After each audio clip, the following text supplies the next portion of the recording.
बिस्मिल्लाहिर्रहमानिर्रहीम, अस्सलाम वालेकुम। मैं हूं वसीम बादामी। पाकिस्तान में इस वक्त कोरोना के हवाले से सूरत हाल क्या है, इस हवाले से हम बात करेंगे वजीर आजम पाकिस्तान की जानिब से जो फोकल पर्सन मुकर्रर किए गए डॉक्टर फैसल साहब उनसे। लेकिन आगाज़ में पाकिस्तान का सबसे बड़ा शहर कराची, जो कि दुनिया के कई ममालिक से बड़ा है, इस वक्त बल्कि साल साल से एक अजीब व गरीब मखमसे में मुब्तला है।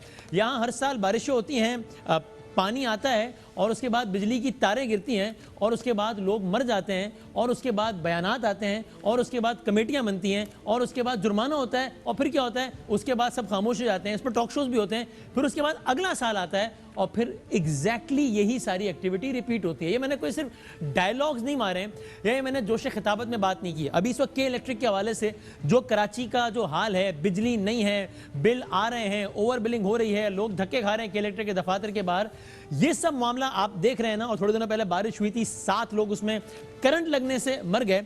अभी आप देखिए इस हवाले से असद उमर साहब ने क्या कहा कि जनाब नेपरा इस पर फैसला करेगा। क्या कहा असद उमर साहब ने, देखिए जरा। कराची इलेक्ट्रिक प्राइवेटाइज किया गया है, कराची प्राइवेटाइज नहीं किया गया। अब कराची के अवाम के मसाइल बिजली के ताल्लुक से हल नहीं कर पाएंगे, कानून की ताकत इस्तेमाल करेंगे ताकि कराची के अवाम के साथ ज्यादती ना हो। वो फैसला कि किसकी गलती से ये लोड शेडिंग में इजाफा हुआ, वो नेपरा अलग से एक फैसला अलग से फैसला करेगा। वेरी इंटरेस्टिंगली, आज से ठीक 1 साल पहले जुलाई के महीने में इसी तरह बारिशें हुई थी, इसी तरह कराची के अवाम ख्वार हो रहे थे, इसी तरह लोड शेडिंग हो रही थी, इसी तरह बारिशें हो रही थी, इसी तरह तारें गिर रही थी, इसी तरह लोग मर रहे थे। इसी तरह कहा गया कि नेपरा फैसला करेगा और एक कमेटी बना दी गई और फिर नेपरा ने फैसला किया। लेकिन उसके बाद सब कुछ दोबारा हो रहा है। नेपरा ने एक रिपोर्ट बनाई और इस रिपोर्ट के सेलिएंट फीचर्स क्या थे जरा आप ये देखिए। 2009 में बारिशों के दौरान करंट लगने से कराची में 35 लोगों को जानों से हाथ धोना पड़ा और इस साल भी अब तक 7 लोग मर चुके हैं। नेपरा ने पिछले साल करंट लगने से मरने वालों और लोड शेडिंग की तहकीकात के लिए एक कमेटी बनाई। आपने देखा ना, अभी मिनिस्टर साहब ने कहा नेपरा फैसला करेगा। नेपरा एक फैसला पिछले साल भी कर चुका है लेकिन कुछ भी नहीं हुआ। कमेटी बनी, कमेटी ने क्या बताया, नेपरा ने कमेटी की रिपोर्ट के बाद के इलेक्ट्रिक को 50 मिलियन 5 करोड़ रुपए का जुर्माना किया और कहा कि अप्रैल 2020 तक के इलेक्ट्रिक अपने सारे मसाइल को दुरुस्त कर ले। तहकीकाती रिपोर्ट में यह भी कहा गया कि जो 35 लोग कराची में करंट लगने से हलाक हुए हैं, इनमें से 19 लोगों का बराह रास्त कातिल के इलेक्ट्रिक है। नेपरा बताएगा नहीं, नेपरा बता चुका है।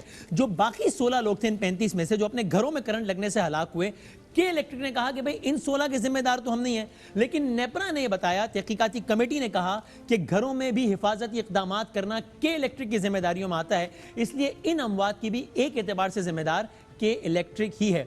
लोड शेडिंग के हवाले से नेपरा ने क्या बताया, यह बताया कि पिछले साल सिर्फ 6 दिनों में, जब बारिशें बहुत ज्यादा हुई थी, 6 दिनों में कराची में 937 मरतबा लोड शेडिंग हुई।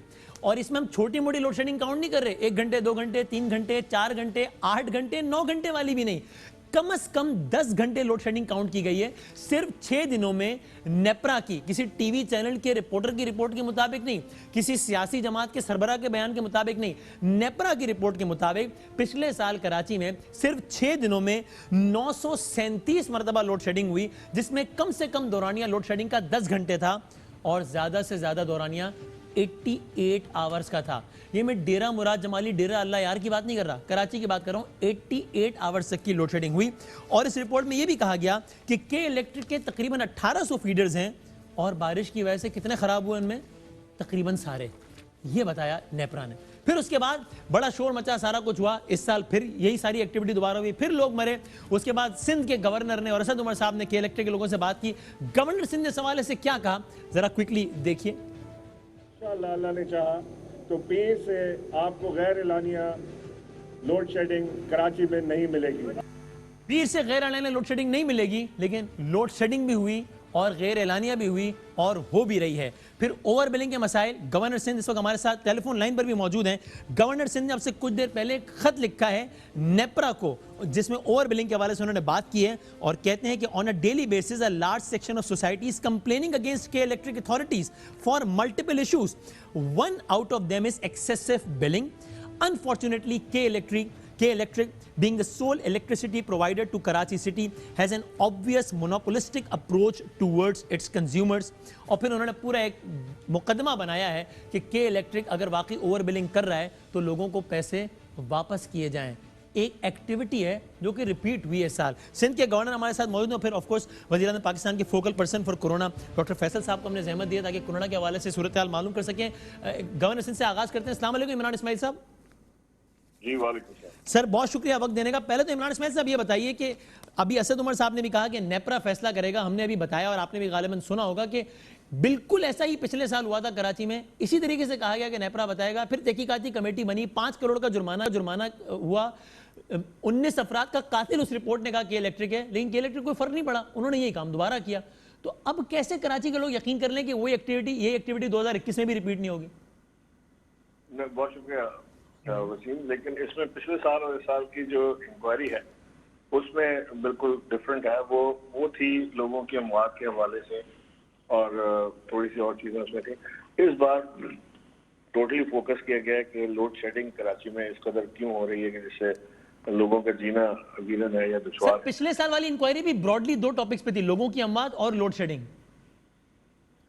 वसीम, इसमें फर्क है। पिछले साल जो थी उसमें जो लोड शेडिंग का मामला था वो इस कदर वाज़ेह नहीं था, जिसमें इस दफा फोकस किया गया है उसको और एक एक उनके फीडर को, एक एक उनके ट्रांसफार्मर की परफॉर्मेंस को, उनकी ट्रांसमिशन लाइन की परफॉर्मेंस को इवेल्युएट किया गया है। तो अभी ये जो इसके जो मामला होंगे इसमें अगर के इलेक्ट्रिक ने इस बार भरपूर ताउन ना किया या उन्होंने उस तरह ना किया जैसा नेपरा कह रही है, जी जी, तो इस बार उनको इसके रिपरकशन उनको फेस करने पड़ेंगे, जिसका जिक्र असद उमर और मैं आपसे बिल्कुल वजीर आजम की अप्रूवल के बाद आपसे ये कर चुके हैं। मीडिया आपसे मुराद मेरी के मीडिया से, मीडिया के सामने हम ये कर चुके हैं कि अगर हमें किसी एक्सट्रीम हद तक भी जाना पड़ा तो हम जाएंगे अगर के इलेक्ट्रिक ने ताउन ना किया। और ये एक्सट्रीम हद तो होती है लाइसेंस रिवोक कर देना, अगर जरूरत पड़ी तो यहाँ तक भी गवर्नमेंट जाएगी, अगर जरूरत पड़ी तो हम कानून का जैसे कहा था ना कि भरपूर इस्तेमाल करेंगे, चाहे लाइसेंस रिवोक करने की बात हो या उसको टेक ओवर करने की बात हो या और कोई बात हो।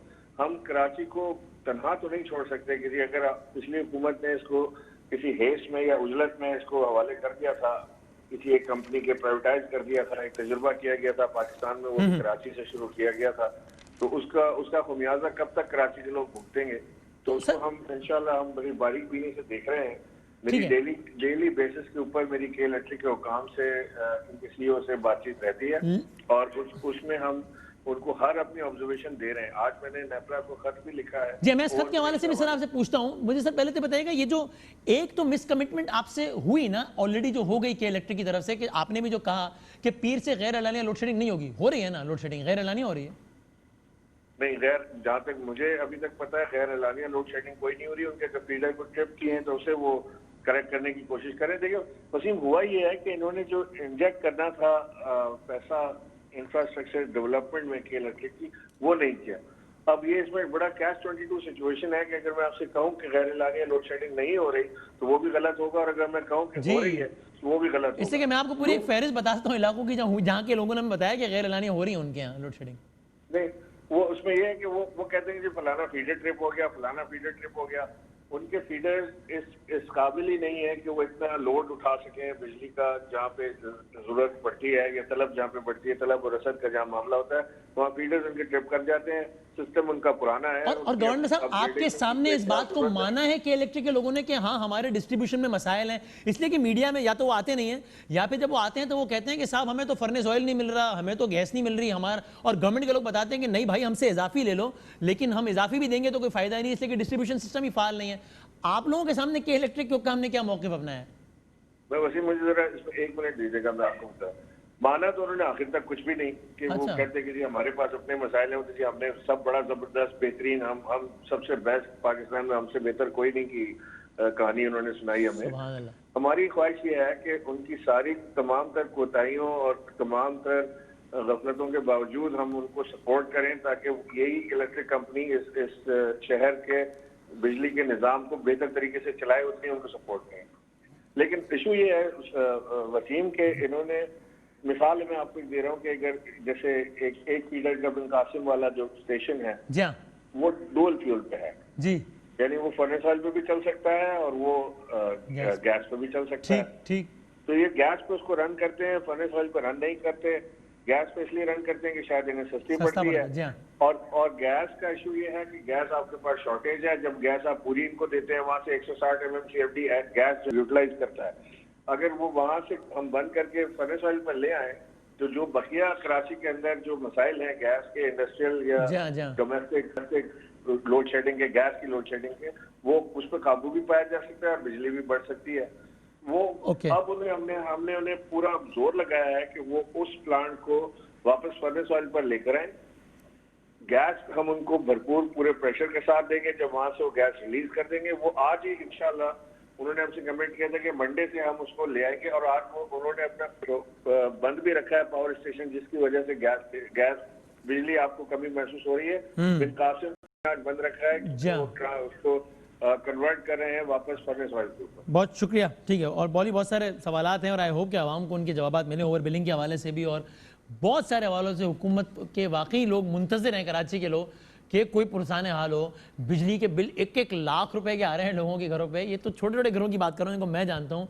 और एक अजीब व गरीब सूरत हाल है, बिजली नहीं आ रही, बिल आ रहे हैं और सारा कुछ हो रहा है। सिंध के गवर्नर डॉक्टर इमरान इस्माइल हमारे साथ मौजूद है, बहुत बहुत शुक्रिया सर।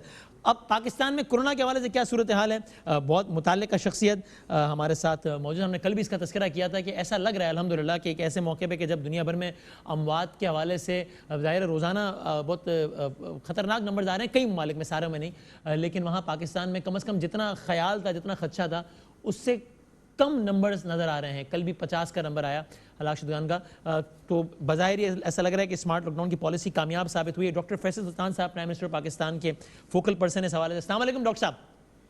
वालेकुम अस्सलाम जी। Sir, thank you very much for time. पहले तो मैं आपसे अगर पूछूंगे इस वक्त जो पाकिस्तान में कोरोना की सूरत हाल है, इसको आप एक लफ्ज में या एक जुमले में अगर समराइज करना चाहें तो क्या कहेंगे? परेशान कुन है, अभी अनसर्टेन है या इत्मीनान बख्श है? ये कहूंगा कि पहले की निस्बत, आज से 2 हफ्ते की निस्बत बाहर कैसे बेहतर है। और अगले 2 हफ्ते, इन 2 हफ्तों से आपको बेहतर लगते हैं या परेशान कुन लगते हैं बज़ाहिर? इंशाल्लाह मैं समझता हूं जी कि हमें पूरी उम्मीद है कि अगर यही ट्रेंड चलता रहा तो बेहतरी की तरफ जाएंगे। अच्छा, अभी अगर ट्रेंड की बात करें, अगर सर मैं पिछले से 4-5 दिनों की, 7 जुलाई को 77 अमवात, 8 जुलाई 83, 9 जुलाई 61, 10 जुलाई 75, 11 जुलाई 65, 12 जुलाई 74 और 13 जुलाई 69, ये सारी अंडर 100 है। हालांकि हमने 150 तक भी ये नंबर जाता हुआ देखा था। और सर अगर ईरान की एक एग्जांपल देख लें फॉर मिसाल के तौर पे, कि जहां पर अमवात पहले तो बहुत ज़्यादा बढ़ गई, 400 प्लस, फिर कम हुई, फिर 100 के अंडर आ गई सर, हमारे आ गई, अब दोबारा 200 प्लस तक चला गया मामला। तो हम ऐसी किसी सिचुएशन से कैसे बच सकते हैं कि जहां अब ये नंबर जो काबू में आया है किसी भी तरह से, स्मार्ट लॉकडाउन की वजह से और बाकी तरीके से, ये दोबारा ना 100 को क्रॉस कर जाए?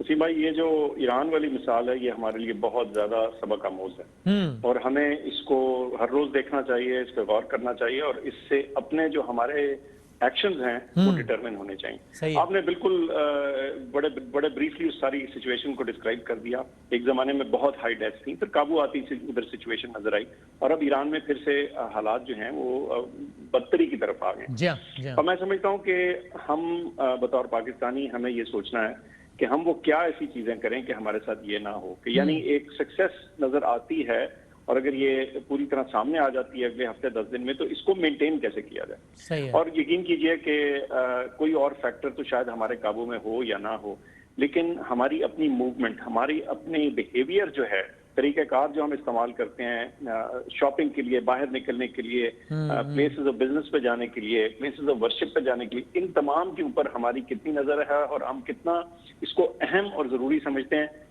ये चीज डिटरमिन करेगी कि आइंदा आने वाले 4 और 6 हफ्ते कैसे होंगे। तो मैं समझता हूँ कि ये टाइम हमारे लिए है एक्शन का और इस पे किसी तरह से भी बैक सीट नहीं ली जा सकती। यानी मैं इसमें अब तो ये ऐड करूंगा कि हम और कुछ हमारे इख्तियार में हो ना हो, भाई ये मास्क पहनना, हाथ ना मिलाना, सैनिटाइज करना, हाथ धोना, ये सब तो इख्तियार में है। तो ये ईरान की एग्जांपल बहुत रेलेवेंट है कि यानी पाकिस्तान के लोग ये ना समझे कि अंडर 100 आ गया तो बस मामला ओवर हो गया है। हमारे पड़ोस में ऐसा हुआ है कि -100 आने के बाद अब दोबारा +200 तक केसेस चले गए ऑन अ डेली बेसिस, अब फिर उनको लॉकडाउन करना पड़ रहा है। अब सर रियासती सतह पर आप क्या समझते हैं जो स्मार्ट लॉकडाउन वाली पॉलिसी है, इसने दिए हैं फवाइद और आगे इसी को कंटिन्यू होना चाहिए? सर पंजाब में उन्होंने एक्सटेंड कर दिया है 30 जुलाई तक। मैं समझता हूँ जी कि सेंसिबल, स्मार्ट, टारगेटेड, जो भी उसको नाम दे दें, एक समझदारी का लॉकडाउन जो है उसको, उस तरीक़ाकार को इख्तियार करना और उसको फर्दर रिफाइन करने की बेइंतहा जरूरत है। देखें, वो कोई फाइनल आंसर नहीं है, लेकिन क्या साबित हुआ कि जहां कहीं आपके मरीजों की तादाद ज्यादा हुई, जहां एक क्लस्टर आपको नजर आया, आपने उस जगह में मूवमेंट को कुछ रिस्ट्रिक्ट किया। और अभी आपको पता है कि हमारे लॉकडाउन किसी सूरत परफेक्ट नहीं होते, हमारा मुआशरा ऐसा है, लेकिन कम से कम मूवमेंट की जो इंटेंसिटी है उसमें कमी आती है और उसका नतीजा मुस्बत अच्छा हमें नतीजा नजर आया है। और मैं समझता हूं कि इससे हमें एक सबक हासिल करना चाहिए, रियासत को भी, रियासत के फैसलों को इम्प्लीमेंट करने वालों को भी, और हम सबको बतौर अवाम भी। तो सर ये स्मार्ट लॉकडाउन का और दीगर पॉलिसीज का कोरोना से मुताल्लिक जो इतलाक हुआ है, आप वैसे फोकल पर्सन पूरे मुल्क में इसके इतलाक से यकसा मुतमईन है, या आपके ख्याल में कुछ जगहों पर अच्छा और कुछ जगहों पर इसका ज्यादा मौसर इम्प्लीमेंटेशन नहीं हुई है? वसीम भाई, हमारा बड़ा मुल्क है, देखिए हमारा बड़ा और कॉम्प्लिकेटेड मुल्क है, 5 सूबे हैं, AJK है, बड़े शहर हैं, छोटे हैं, कस्बे हैं, यकसा इम्प्लीमेंटेशन तो मेरे ख्याल से शायद नामुमकिन का लफ्ज तो चलो मैं नहीं इस्तेमाल करता, लेकिन एक बहुत हाई टारगेट है। सही है। लेकिन मैं समझता हूं कि हर जगह ने अपने इलाके के मुताबिक कुछ ना कुछ एफर्ट की है और उसके नतीजे भी उनके सामने नजर आ रहे हैं। और मैं समझता हूं कि अगर किसी को कुछ बेयकीनी भी थी कि ये स्मार्ट लॉकडाउन का देगा या नहीं, अब मेरे ख्याल से जो एदाद शुमार हैं वो कुछ अपनी ही जुबान बोल रहे हैं और उनको हमें देखने की जरूरत है। हाँ बिल्कुल ऐसा ही है कि हमने इतलाक किया और नंबर्स में बाकायदा में कमी आना नजर आई है। सर कल भी मैंने एक सवाल पूछा था, लेकिन वो ज़ाहिर सियासी शख्सियत थी, आप ज़्यादा रेलेवेंट हैं सवाल से, कि अगर ये स्मार्ट लॉकडाउन की पॉलिसी कामयाब साबित हो रही है तो फिर हम रैंडम टेस्टिंग की तरफ क्यों नहीं जा रहे? अभी हमारे पास टेस्टिंग करने की सलाहियत ज़्यादा है और उससे कम टेस्टिंग हम कर रहे हैं। मतलब अभी मैं वैसी मिसाल दे रहा हूँ कि मतलब ARY ने बड़ी तादाद में वो जो टेस्टिंग किट्स हैं वो लाए और हमने इंडस हॉस्पिटल वगैरह को दिया। वो मुख्तलिफ इलाकों में जाके भी ड्राइव थ्रू करके भी टेस्ट करके अंदाज़ा हो जाएगा कि किस इलाके में कोरोना ज़्यादा है, किस इलाके में कम है। ये काम हम क्यों रियासती सतह पे नहीं कर रहे ताकि पता चल जाए कि कौन सा इलाका हॉटस्पॉट है और फिर वहाँ स्मार्ट लॉकडाउन हो? बजाय जी, मैं एक तो ये कि लफ्ज रैंडम से थोड़ी सी मुझे वो होती है, रैंडम से ऐसे लगता है कि मकसद ये नहीं है कहने का, मैं अपना आपका मकसद है ना जो भी और भी इस्तेमाल, लेकिन रैंडम से कुछ इंप्रेशन ये मिलता है कि इसके पीछे कोई ज्यादा सोच समझ नहीं है। लेकिन नहीं, हाँ सही, आप यानी रैंडम से मुराद ये नहीं है कि मैं मुंह ढा के बस शुरू कर दो सैम्पलिंग। हाँ जाहिर है सही। पर ये मेरा कहने का मकसद ये था कि आपकी बात का मकसद भी ये है कि एक सिस्टमैटिक टेस्टिंग, अच्छा मेरे ख्याल से इस सिस्टमैटिक टेस्टिंग का जो ज्यादा बेहतर इस्तेमाल आइंदा आने वाले दिनों में कहाँ और कैसे होगा, मैं आपको थोड़ी सी 1-2 मिसालें दे देता हूँ। देखिए किसी ना किसी पॉइंट पे स्कूल खुलने हैं, यूनिवर्सिटी खुलनी है, कॉलेजेस खुलने हैं, दीगर कुछ ऐसी जो इंडस्ट्रीज हैं जो बिल्कुल बंद पड़ी हैं, शायद उनको भी थोड़ा आपको कुछ जगह देनी पड़े। तो उनको जूं आप खोलेंगे, यानी एक स्मार्ट ओपनिंग की तरफ जब आप आएंगे, तो उनमें से सिलेक्टेड साइट्स को बतौर सेंटिनल साइट्स यूज करके उनके यहाँ टेस्टिंग करने की बिल्कुल जरूरत है। ये अभी तक हमने इसलिए नहीं किया कि एक तो ये कि जो हमारी एपिडेमिक की स्टेज थी उसमें हमारी टेस्टिंग की डिप्लॉयमेंट का जो मैक्सिमम बेनिफिट था वो या पेशेंट्स के लिए था या कॉन्टैक्ट ट्रेसिंग के लिए था। लेकिन जैसे आपने कहा अब कुछ गैप है, कुछ कैपेसिटी भी हमारे पास है और हम उस स्टेज पे आ रहे हैं, अब हमें प्रीएम्प्टिव तौर पे इसको देखने की जरूरत है। तो मैं समझता हूं कि ये डिप्लॉय होगी अगले आने वाले हफ्तों में। आज कैबिनेट में भी आवाज उठी है कि शादी हॉल्स खोले जाएं, मार्केट्स खोले जाएं, स्कूल्स के हवाले से गवर्नमेंट ने कहा है 15 सितंबर तक अगर सूरत हाल यही रही, उसमें एफ्स एंड बट्स हैं बहुत सारे, तो हम रीओपन करेंगे। मेडिकली स्पीकिंग आप इस वक्त सूरत हाल देख रहे हैं, आप हिमायत करेंगे से अगले 3 से 4 हफ्तों में शादी हॉल्स और मार्केट्स खोलने की? मेरा ख्याल ये है जी कि अगले 3-4 हफ्तों में 2-3 बड़े इंपॉर्टेंट इवेंट्स आ रहे हैं और इन तमाम ओपनिंग्स को या इवेंट्स को एक दूसरे से अलग अलग रखना इसलिए जरूरी है कि एदाद शुमार की रोशनी में हमें पता चले कि हमारे कौन से एक्शन का क्या कॉन्सिक्वेंस था, क्या नतीजा निकला। अगर हम इकट्ठे सारा कुछ करते हैं तो सारी चीजें आपस में गड़बड़ हो जाएंगी और फैसला साजी नामुमकिन हो जाएगी। अभी ईद है, उसको हमने मिटिगेट करना है, उसके जो असरात हैं उनको देखना है कि कैसे उनको कंट्रोल किया जाए, मंडियों का क्या करना है, ईद को मनाने वाले दिन हमने क्या तरीकाकार इख्तियार करने हैं, और अगर जब हम गोश्त बांटने निकलते हैं तो फिर हमने क्या करना, फिर उसके बाद मुहर्रम, उसके बाद स्कूल का जिक्र है मिड सितंबर में। तो मैं समझता हूँ बहुत जरूरी है कि ये 3-4 मेजर एक्टिविटीज को अलग अलग डिस्क्रीट तरीके से अडॉप्ट किया जाए ताकि इनका जो इम्पैक्ट है उसको हम मेजर भी कर पाएं, उसको करेक्ट भी कर पाएं। और अगर हमने इकट्ठा सब कुछ कर दिया तो फिर हम कहीं उसी सिचुएशन में ना आ जाएं जैसे छोटी ईद के बाद। तो यानी आप ये कह रहे हैं कि अभी ये 2 मेजर इवेंट्स पहले हो जाने दें, इसमें भरपूर SOPs की कोशिश करें कि असरात कम हो, उसको मुआयना करें, फिर आगे बढ़ें, फिर देखें और क्या करना है। बतदरीज ओपनिंग जो है ना बड़ी जरूरी है। बहुत शुक्रिया डॉक्टर फैसल साहब, बहुत बहुत शुक्रिया। एक ब्रेक लेते हैं, फिर यही गुजारिश करूंगा कि चीज़ें बेहतर होती नजर आ रही हैं, नंबर्स के हद तक बड़ा वाज़ेह है ना, बड़ा वाज़ेह तौर पर है। टेस्टिंग में तो हो सकता है डिबेट है कि जरा टेस्ट ही कम हो रहे हैं तो पॉजिटिव भी कम आ रहा है, लेकिन हलाकतें अमवात भी कम हो रही है अल्हम्दुलिल्लाह। इसको हम यूं ना लें कि जनाब अब तो अमवात कम हो गई, एहतियात भी कम कर देनी, हम इसको यूं लें कि एक चीज़ काबू में आ गई है, आए अपनी एहतियात बढ़ाएं ताकि इसको मजीद हम कम करें। और ये याद रखिए पिछली ईद एक डरावना ख्वाब थी हमारे लिए, तो मैं एक्सक्यूज़ माई वर्ड्स, यानी मैं जिस एतबार से मैं कह रहा हूँ, ये ना हो इस ईद पर हमारी बद एहतियाती ईद के 10 दिनों बाद कई घरों में जनाजे उठने का सबब बने। बड़ा ख़तरनाक जुमला है, लेकिन ये हुआ है एक्चुअली, थोड़े दिनों पहले हुआ है, इसलिए मैं ये कह रहा हूँ। तो इसमें बहुत एहतियात करें और अल्लाह करे कि हम बहैसियत कौम मिलकर इससे जल्द अज जल्द निकल पाएँ इंशाल्लाह। एक ब्रेक लेते हैं, उसके बाद पाकिस्तान पीपल्स पार्टी के रहनुमा शर्जील इनाम मेमन साहब हमारे साथ मौजूद होंगे, जिनका भी नाम अली जैदी साहब वाली JIT में है, और उनसे कहीं और अल्लाह से हमने बात करनी है। ब्रेक के बाद आते हैं।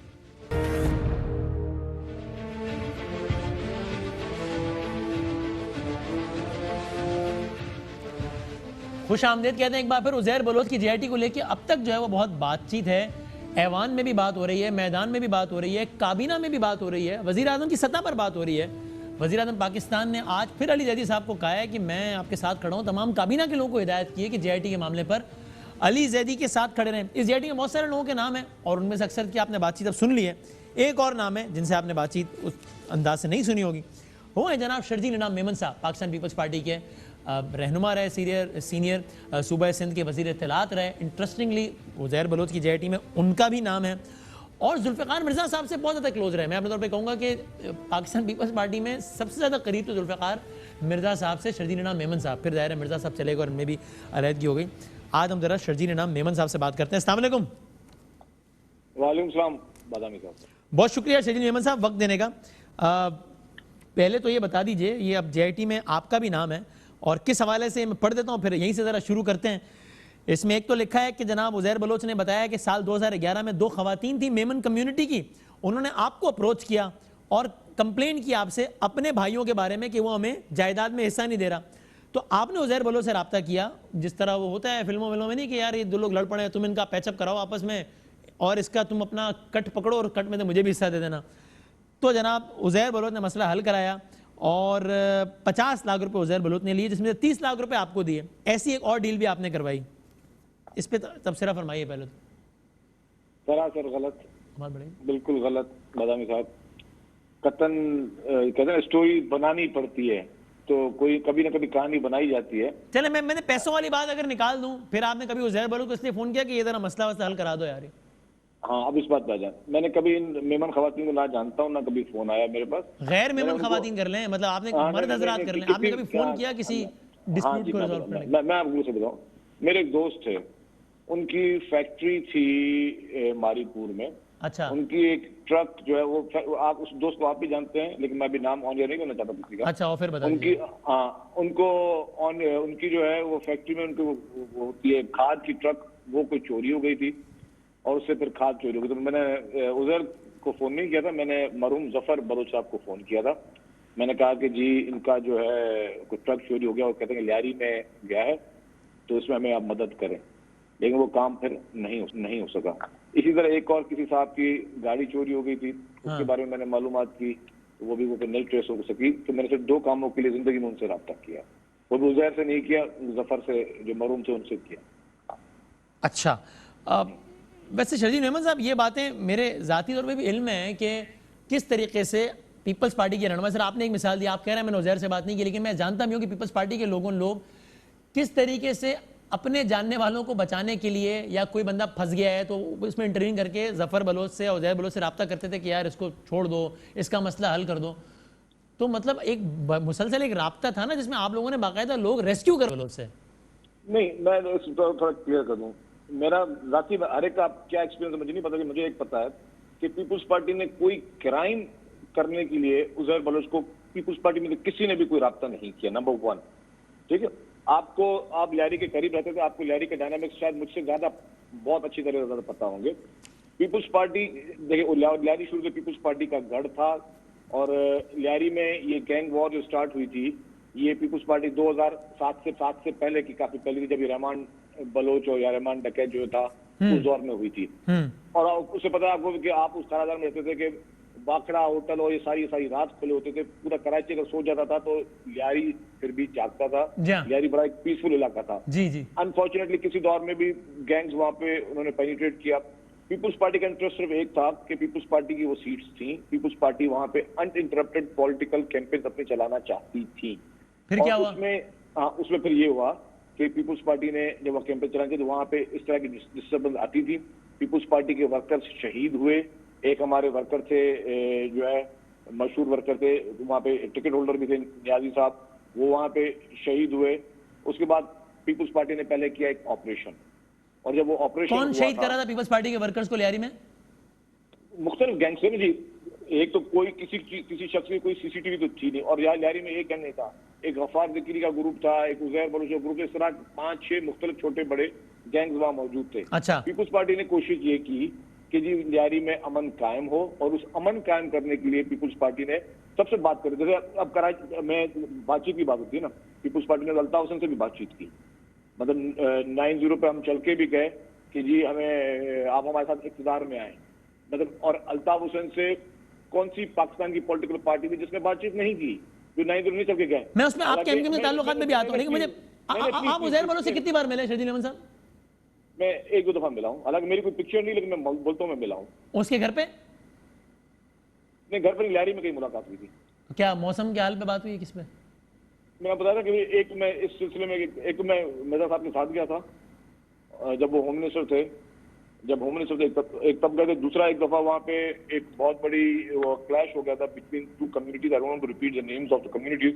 तो उसमें उनको मतलब कि वो मसला को हल करने के लिए हम वहाँ कच्ची राब्ता कमेटी थी, उनके ऑफिस में गए, तो वहाँ पे उसके ऑफिस के बाद वहाँ पे मुलाकात हुई। आप कह रहे हैं पीपल्स पार्टी ने कभी क्राइम नहीं करवाया उज़ैर बलोच से, तो एक बंदा हो जिसके बारे में एस्टैब्लिश्ड हो, जिसकी दहशत एस्टैब्लिश्ड हो, जिसकी टेररिज्म के वाकयात सबको पता हो, और फिर सूबे का वजीर दाखिला उसके घर पे जाता हो, सूबे का वजीर आला उसके दर पे जाता हो, सदर पाकिस्तान की हमशीरा उनके घर पे जाती हो, तो इससे ज्यादा यानी फिर वो बंदा अगर चौड़ा नहीं होगा और ये सबको मैसेज नहीं होगा कि यार बड़ा ताकतवर आदमी है, यानी इससे ज्यादा सपोर्ट और क्या होती है? इसका जवाब दूं? अच्छा, मैं पर्सनली बोला, पाकिस्तान के या कराची के शायद ही कोई एंकर हो जो उसके घर पे ना गया हो, भले इंटरव्यू करने गया हो। आप लोग इंटरव्यू करने जाते थे क्या? मैं जवाब आता हूँ। देखिए, उज़ैर बलोच की तो चलो इतनी, अगर क्राइम में कोई साइज होगी, चलो इतनी साइज होगी ना। अगर सुन लिए, अगर सुन ले आपको उसके क्रिमिनल होने में शक है? वैसे जिमनी सवाल। तो मैं हल्का कह सकता हूँ, मैंने उसको क्राइम करते हुए कभी जिंदगी में देखा नहीं है, ठीक है? उसामा बिन लादेन को देखा है आपने क्राइम करते हुए? अभी जब खान साहब ने शहीद कहा तो बिलावल साहब को बहुत तकलीफ हुई कि उसको शहीद क्यों कह रहे हो, दहशत गर्द है। आपने देखा उसामा को क्राइम करते हुए? नहीं, उसामा ने तो अपने क्राइम को वीडियोज में आके तहरीक उस वक्त जो भी अलकायदा थी उन्होंने आके क्लेम्स किए ना। तो अरशद पप्पू वाली वीडियो नहीं देखी आपने? मैं अरशद पप्पू की वीडियो मैंने नहीं देखी ऑनेस्टली। अच्छा, मैं आपको बताऊं कि देख लीजिएगा, पता चल जाएगा। नहीं, आप वसीम भाई थोड़ी मेरी बात भी करें। वैसे बड़ा मासूमाना जवाब है कि मैंने देखा ही नहीं, मुझे क्या पता। नहीं, मैं कुछ चीज बताऊं, उससे ज्यादा अल्ताफ हुसैन साहब के लिए बहुत ज्यादा एस्टेब्लिश चीज है, ठीक है ना? बहुत ज्यादा एस्टेब्लिश है कि भाई अल्ताफ हुसैन साहब कराची एमक्यू किसी से छुपी हुई नहीं है। क्या जनरल परवेज मुशर्रफ के दौर में उनको इत्तेहादी बनाया गया या पावरफुल किया गया, नहीं किया? बाय नोइंग द फैक्ट कि जी उनके जो है रोल क्या रहा है। पीपुल्स पार्टी रही, नून लीग रही, पीटीआई उनके पास चल के गई। मुझे ये बताएं कि मतलब अगर किसी से आप किसी पॉलिटिकली किसी चीज मसले को रिजॉल्व कराने जाते हैं या किसी चीजों में और क्योंकि 10 दफा हम लोग, मैं 10 दफा गया हूँ, और वहाँ इसीलिए जब कोई हालात खराब होते थे हम गवर्नर हाउस डॉक्टर इरशाद अहमद साहब के पास जाते थे, जी आज ये अमवात हो रही है, प्लीज रुकवाया जाए। मतलब जो एक डायलॉग का तरीका होता है। आज क्या एक मिनट बात करें, आज तालिबान के पास आज तालिबान के पास कतर में हमारे फॉरेन मिनिस्टर चल के जाते हैं। फिर जब इमरान खान साहब तालिबान से मुज़ाकरात की बात करते थे, उनके दफातर खोलने की बात करते थे, जब चौधरी निसार मुज़ाकरात की बात करते थे, तो आप लोग कहते थे दहशतगर्दों के साथी हैं, ये क्यों बात करते हैं, इनको मारो, इनसे मुज़ाकरात नहीं करो, उनको मारो। नहीं जी, हमें इस पर हमें इतराज तब था जब इमरान खान साहब कहते थे कि तालिबान के दफ्तर पाकिस्तान में खोले जाएं। हमें उस चीज पर इतराज था। जब आप बैठ के उनके दफ्तर यहाँ पे पाकिस्तान में खुलवा रहे थे तालिबान के साथ, या आपने जब नॉर्दर्न एरियाज में आपने इलेक्शन कैंपेन्स करनी थी तो आप उनको रिक्वेस्ट करते जी कि आप हमें जी वहाँ पे इलेक्शन कैंपेन करने दें और हमें वहाँ जाने दें, तालिबान के साथ बैठकर बातचीत करें। या तो दफातर अगर बातचीत करनी है, एंगेज करना है, तो फिर दफ्तर ही खुलेगा ना, मतलब ये होगा ना। तो आप वहाँ दफ्तर खोलने के बातचीत के मुखालिफ थे, यहाँ आप उस बातचीत को बतौर मिसाल कोट कर रहे हैं कि और उससे भी तो बातचीत की थी, तो हम इससे क्यों ना करें? मैं तो बता रहा हूँ, मैंने कहा एमक्यूएम से हमने खुल के 10 हुसैन साहब से गवर्नर हाउस में स्पीकर फोन पे मेरी बातचीत हुई, जिसका मतलब तो नहीं है कि मैं उनके हर क्राइम में बराबर का शरीक हूँ।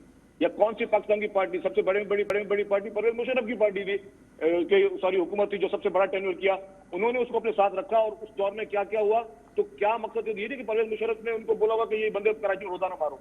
दो बातें, एक तो मुलव्विस होना और कोई कार्रवाई ना करना, दोनों ही जराइम है। दूसरी बात, मुशर्रफ साहब के दौर में उतनी कत्लो गारतगरी नहीं हुई जितनी आपके दौर में हुई। तीसरी बात, मुशर्रफ, मैं फिर जवाब दीजिएगा, मैं बताया अभी जवाब दीजिएगा।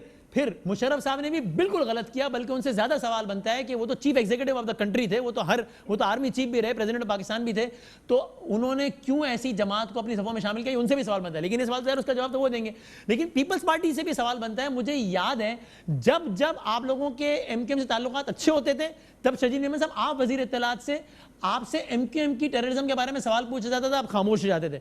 जब जब ताल्लुकात खराब होते थे, जब जब एमकेएम इत्तेहाद छोड़ जाती थी, आप कहते थे हमें पता है इस शहर में कौन दहशतगर्दी करता है, हम पकड़ेंगे सबको। ये यानी हुकूमतें जो हैं वो दहशतगर्दी करने वालों को पकड़ती हैं या बस बतौर बार्गेनिंग टूल इस्तेमाल करती हैं? आपकी चेहरे की मुस्कुराहट ही गवाही दे रही है। अच्छा, मैं इसका जवाब देता हूँ। जी जी वसीम साहब, मुझे मसाला पता है कि आप नॉकआउट करते हैं, लेकिन थोड़ा बहुत पुराना तजुर्बा मेरा भी रह गया। नहीं सर, मैं ऐसे सवाल करता हूँ, कोई दावा नहीं। नहीं, दावा कोई नहीं है, मैं छोटी सा कर लूँ। आप एक काम करें, कराची की जितने भी 2007 से लेकर, मैं बोल रहा हूँ, ठीक है, उससे पहले की बात नहीं, 2007 से लेकर आज की तारीख तक जितने भी ऑपरेशन हुए, चाहे ऑपरेशन ज़रबे अज़ब से पहले के हुए हों या बाद में, जितना ऑपरेशन की इंटेंसिटी लियारी में हुई है, कहीं नहीं हुई है। मैं आपको बता दूं, जिस दिन जुल्फ़िकार मिर्ज़ा साहब ने इस्तीफा दिया था और प्रेस कॉन्फ्रेंस की थी 27 रमजान को, पहला फोन उन्होंने मुझे किया था बदीन से आते हुए, और उस दिन क्या था, उस दिन अभी ये चौधरी असलम साहब वाला ऑपरेशन शुरू नहीं हुआ था। तब पीपुल्स पार्टी की तरफ से ही, सिंध गवर्नमेंट की तरफ से लियारी में ऑपरेशन किया गया। उन्होंने मुझे फोन करके बोला जी लियारी में ऑपरेशन हो रहा है, मैं एहतियात में जाके इस्तीफा देना चाह रहा हूँ, ठीक है। तो उस वक्त तो हम ही थे ना, पीपुल्स पार्टी गवर्नमेंट में थी, और अगर हमारे इतने अच्छे ताल्लुकात होते तो हम ऑपरेशन क्यों करते। उसके बाद चौधरी असलम वाला ऑपरेशन भी हुआ। मतलब देखिए, दो तरीके होते हैं किसी क्राइम को कंट्रोल करने के, सिर्फ दो तरीके होते हैं, या डायलॉग या एक्शन। हमने एक्शन भी लेकर देखा, हमने डायलॉग भी करके देखा। और डायलॉग किसी से करने का मकसद कतन ये नहीं है कि आज अगर आप कतर में जो है जाके तालिबान से मुज़ाकरात करते हैं तो हम कहते हैं कि जी, हम तो ये तो नहीं कहेंगे कि जी कि इसमें खुदा खासा शाह महमूद कुरैशी, इमरान खान साहब जो है वो उस एक्ट में शामिल। हाँ, हम ये मुखालफत जरूर करते हैं कि तालिबान से मुज़ाकरात ना करो। हमने मतलब ये कहा होगा कि तालिबान से मुज़ाकरात की मुखालफत है, तो ज़ैर बलोच से मुज़ाकरात की हिमायत क्यों है? नहीं, देखिए बात सुने, जो तालिबान ने इस मुल्क के साथ, इस मुल्क की अफवाज के साथ, इस मुल्क की अवाम के साथ, या जो हमारे एपीएस का सानिया है, या जितने जो तालिबान ने इस मुल्क में जो असर किया है इस मुल्क का, लेकिन बात ये कि आप जहां तो उज़ैर की बात करते और जो उज़ैर बलोच ने हशर किया नहीं किया कुछ बंदों ने। मेरी बात है, मैं उसको आई विटनेस नहीं हूँ। तालिबान तो हर चीज की जमीन, मैं उस चीज का आई विटनेस नहीं हूँ उज़ैर बलोच की किसी क्राइम का, लेकिन तालिबान तो खुद आगे क्लेम करती है। तो आपको उसके टेररिस्ट होने में शक है ना? फिर आप you are not sure if he was a criminal और not, you are not sure. हाँ, मैं मानता हूँ, मुझे शक है। मेरे सामने कोई क्राइम नहीं हुआ, ना कभी पीपल्स अमेंडमेंट कमेटी ने आके उसको ओन किया कि जी ये कार्रवाई हमने की है। तालिबान ने तो ओन किया है ना, हर कार्रवाई को हमने ओन किया। वो वेबसाइट में भी किया है, पीछे क्वेश्चन को लड़का के नकाब पहन के भी उन्होंने ओन किया है, अलकायदा ने भी ओन किया है, लेकिन पीपल्स अमेंडमेंट कमेटी ने मेरे सामने तो कभी कोई चीज ओन नहीं हुई है। शहीद साहब, बहुत ही सादा और बड़ा मासूमाना बयान है ये। यानी कुछ चीजें ओपन सीक्रेट होती हैं। अगर आप वाकई ये कह रहे हैं कि यार मुझे नहीं पता कि यार बंदे आगे मारता नहीं मारता, मुझे क्या पता, मैंने थोड़ी देखा है, तो फिर आप जिंदगी भर ये उसूल बनाएगा, जो चीज देखिएगा वो कहिएगा। वरना फिर आप इमरान खान को करप्शन करते हुए आपने तो नहीं देखा ना, पैसे जेब में डालते हुए। बिलावल साहब से कहिएगा ना कहें कि इमरान खान की हुकूमत सबसे करप्ट हुकूमत। आपने देखा उन्होंने पैसे लेके जेब में डाले? कब देखा आपने?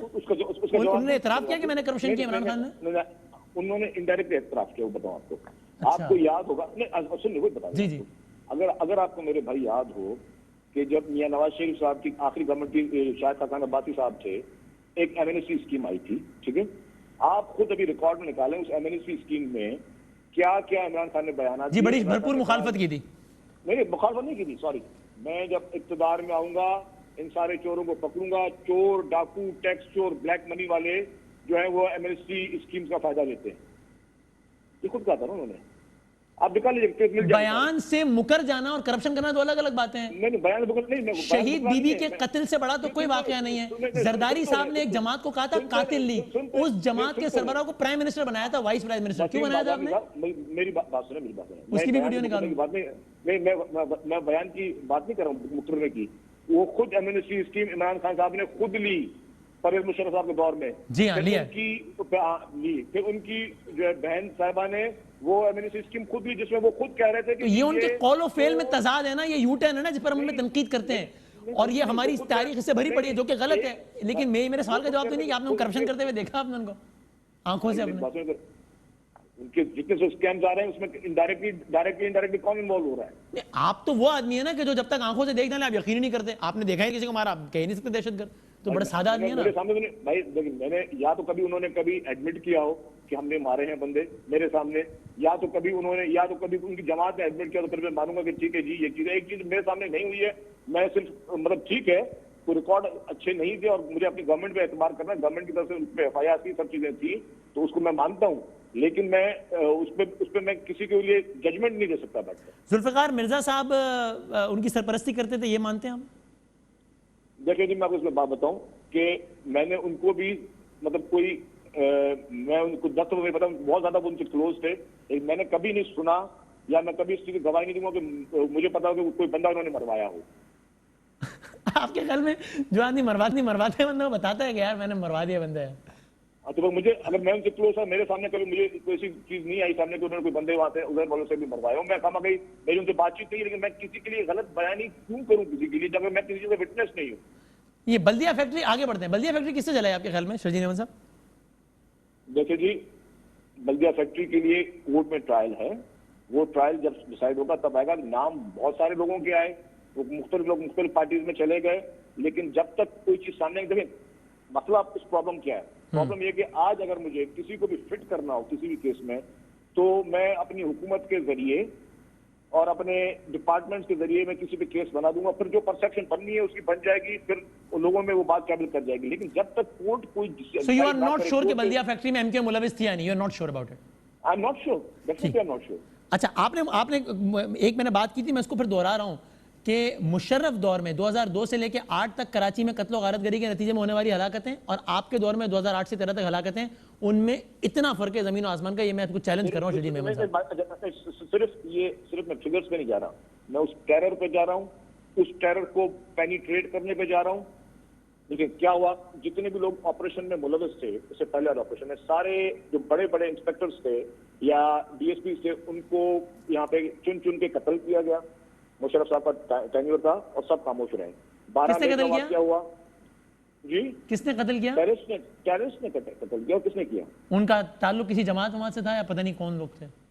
देखिए जी, मैंने अपनी आंखों से नहीं देखा कि वो लोग कौन थे, तो मैं किसी का नाम कितना मैं स्वीपिंग स्टेटमेंट नहीं देता। हाँ, 12 मई वाला वाकया जो है दैट वाज प्रोमिनेंट, और उसमें कोई चीज 12 मई किसने किया? इख्वानुल मुस्लिमून ने किया या हमास ने किया? देखिए 12 मई में जो रोल MQM का आता है, और वो क्योंकि पूरे जो जिस तरह पुलिस को विड्रॉ किया गया एक पावर को रखते हुए, किसी को क्लियर रास्ता दिया गया कि पुलिस और रेंजर्स जो वो विड्रॉ हुए थे, उनको उस वक्त होम मिनिस्टर ने जो है वो उनको सड़कों से हटा दिया और लोगों को, आम लोगों को आने की जो उन्होंने वो चीजें इजाजत दी। वो तो आपने देखा ना आंखों से, उसके बाद भी MQM को इत्तेहाद में शामिल कर लिया। मेरी बात सुनिए, देखिए मैं फिर वही बात बता रहा हूँ, please try to understand it, कि MQM को इत्तेहाद में शामिल करने का कतई मकसद ये नहीं है कि आप उसके क्राइम में पार्टनर हो, या आपकी कोई भी पॉलिटिकल पार्टी अगर गवर्नमेंट बनाती है किसी के साथ अलायंस में, जरूरी ये नहीं है कि आप उसके हर क्राइम में उसके साथ पार्टनर्स हो। But you are actually encouraging the party or the individual by making them your partner in the government. यानी इससे ज्यादा और सपोर्ट क्या हो सकती है? मेरी बात सुने, इस पर जवाब देता हूँ आपको। बेनजीर शहीद साहबा के दौर में, नसीर बाबर साहब के दौर में कराची में एक ऑपरेशन हुआ, जी, ठीक है जी। ऑपरेशन का मकसद खुदा ना खासा किसी की दुश्मनी नहीं थी, ऑपरेशन मकसद था कि जो टेररिस्ट है उनके खिलाफ कार्रवाई हो। होता यह है कि जब गवर्नमेंट खत्म होती है, उसके बाद नवाज शरीफ साहब के दौर में भी हुआ जी, जब गवर्नमेंट खत्म होती है तो गवर्नमेंट आती है 99 में जी। उस गवर्नमेंट में उनको ना सिर्फ इत्तेहादी बना जाए, इत्तेहादी बनाने में कोई हर्ज नहीं है, लेकिन जब आप उनके किसी भी मतलब उनको किसी और तरीके से आप पावरफुल ताकतवर करेंगे कि वो लोग मिलिटेंसी करें और ओपनली चीजें होती रहें। 12 मई का वाक्य किसी को छुपा हुआ नहीं था, 12 मई का वाक्य छुपा, वो ओपनली। यानी आप कह रहे हैं अगर किसी शख्स ने किसी पार्टी ने क्राइम किया है और कोई और पार्टी उसको अपने इत्तेहादी बना लेती है तो उन्होंने मिलकर तो क्राइम किया नहीं, तो उसमें क्या बुराई है? इसमें कोई हर्ज नहीं है। यानी कि दहशतगर्द को जेल में डालना चाहिए या काबीना में डालना चाहिए? अब बस जो दहशतगर्द, अच्छा ये भी अच्छी बात की, जब हमारी 2008 की हुकूमत थी, मैं आपको आपके बात का जवाब दूंगा, 2008 की हमारी हुकूमत थी, उसमें जितने भी नामी गिरामी दहशतगर्द थे, अजमल पहाड़ी थे, बड़े बड़े नाम गए थे, उनको तो हमारा अलायंस के साथ बात की था, लेकिन वली बाबर शहीद के जो कातिल थे उनको हमने गिरफ्तार किया। हमारा अलायंस एमक्यूएम के साथ था, पॉलिटिकल अलायंस। अगर कोई भी शख्स, बाद में मैं ये नहीं कहता कि उसको किसने कहा है क्या नहीं कहा, जो लोग इन्वॉल्व थे, बड़े बड़े थे, उनको इसी पीपुल्स पार्टी की गवर्नमेंट ने उनको जेल में डाला। सही मतलब एक बात आगे बढ़ते, एक बात वक्त भी खत्म आज लगता है वसीम साहब मैं फंस नहीं रहा ना, इसलिए शायद थोड़ा बहुत आपको वो तो लोगों को फैसला करने दें कि वो लोग बड़े इंटेलिजेंट हैं, वो फैसला कर लेंगे कि कौन कितना सादा है। वो कहता है यार मुझे क्या पता, मैंने थोड़ी देखा है उजैर को बंदे मारते हुए, मुझे क्या पता किसके दिल में किसका कितना दर्द है, सॉफ्ट कॉर्नर है, वो लोगों को फैसला कर लेने दें, मैं कौन होता हूँ। लेकिन आप आंखों देखी बात कर रहे हैं, तो एक चीफ जस्टिस थे पाकिस्तान के, नाम साकिब निसार साहब था। अब लोग कहते हैं उन्होंने आंखों से देखा कुछ और था, वो शहीद हो गया बाद में। इस पे कोई अच्छा मेरी बात सुने, वो आंखों से देखा। अच्छा मैं अच्छी बात बता रहा हूँ आपको, अगर आंखों से देखी ना, मैं हॉस्पिटल के रूम में था, ठीक है, हॉस्पिटल में वो अकेले तो नहीं आए होंगे, उनके साथ पुलिस वाले भी थे, उनके साथ जेल पुलिस भी थी और सिंध पुलिस भी थी और सभी लोग थे। अगर कोई चीज गलत होती तो वहां पे कॉन्फिस्केट नहीं की जाती। मतलब अगर कोई बंदा कहीं पे छापा मारने जाता है, कोई पुलिस वाला कहीं पे वेपन पड़े हों तो वेपन छोड़ के आ जाता है, और जब आपका फोर्स साथ हो तो वेपन छोड़ के आ जाता है। तो आप वो कॉन्फिस्केट करते तो आपको से कोई चीज मिलती है तो आपको लेके जाते, कॉन्फिस्केट कर लेके जाते हो ना। तो जो सामान आंखों से देखा तो क्या लेके गए। तो आप तिब्बी जरूरियात की वजह से शहद नोश फरमाते थे, तो वो पड़ा हुआ था और वो गलतफहमी हो गई। देखिए मेरी बात, आपने कभी शहद नोश नहीं फरमाया? मैं तो रोजाना सुबह निहार वो पीता हूँ, मैं आपसे वही पूछ रहा हूँ। आप इसमें डिफेंस आप बोलेंगे हाँ भाई मैं पी रहा था, शहद पी रहा था यार। मैं भी शहद रोजाना ग्रीन टी में मिला के पीता हूँ, और जरूरी नहीं है कि मैं तिब्बी उसके हिसाब से बंदा बहुत सारी फवायद की शहद इस्तेमाल करता है। और वो शहद की बोतल में था या बोतल कोई और थी और उसमें शहद था? अच्छा आपके पास अगर घर में मनी प्लांट्स भी होते हैं, या अगर आप, मैं आपसे आपका सवाल पूछ रहा हूँ, मुझे आप बता दें, मैं यकीन करूंगा आपकी बात पे। लोग फैसला करेंगे ना, फिर मैं थोड़ी कोई आप जज अदालत लगा के थोड़ी बैठा हूँ मैं यहाँ पे। कराची में एक गली का नाम है बोतल गली। अच्छा अच्छा, आप वहाँ चले जाएं, आपको बहुत क्लासिकल बॉटल्स वहाँ मिलेंगी, और ये खाली एम्प्टी बॉटल मिलेंगी, आप उसको यूज कर सकते हैं, मनी प्लांट के भी यूज कर सकते हैं, पानी पीने के भी। कराची की बोतल गली की किसी खास बोतल में शहद था जो आप नोश फरमाते थे? देखिए जी मेरी बात सुने, मैं जब बोलूँ कि इतनी बड़ी शख्सियत अगर मुल्क की सबसे बड़ी शख्सियत, और वो उसके साथ कम से कम कुछ 30-35 लोग और फोर्स के अगर आए कहीं पे किसी रूम में, कोई चीज उन्होंने अगर देखी तो कोई छोड़ के कैसे जाएगा। और अगर किसी ने छोड़ दी होगी उस वक्त, तो क्या उन्होंने जब उनका खुद नोटिस हो तो उसके बाद उसकी नौकरी में वो बंदा बरकरार रह सकता है? तो सर मैं वही कह रहा हूँ ना कि वो एक आप यही कह रहे हो ना कि यार बोतल कोई और थी शायद। मैं तो आपसे पूछ रहा हूँ, मैं थोड़ी यही ऐसे ही हुआ था ना। नहीं मैं तो वही अर्ज कर रहा हूँ ना कि अगर कहीं पे आप रेड करने जाते हो, आपको वेपन नजर आए या खुदा ना खासा, ये आपने पॉइंट मेक कर लिया, बिल्कुल ठीक है। अब मैं आप कह रहे हैं कि वो नहीं था, तो क्या था? मैं ये पूछ रहा हूँ कि बोतल इत्तेफाक से कोई और थी अंदर शायद, मैं तो ये पूछ रहा हूँ। ऐसे ही था ना? 100%, 200% यस, बॉटल कोई और किसी और चीज की थी, था अंदर शायद। ठीक है, 200% बोलो। 200%। थैंक यू वेरी मच जनाब शर्जील इनाम मेमन साहब, सूबा सिंध के साथ फिलहाल हमारे साथ मौजूद थे। बोतल कोई और थी, शायद था अंदर। ब्रेक के बाद वापस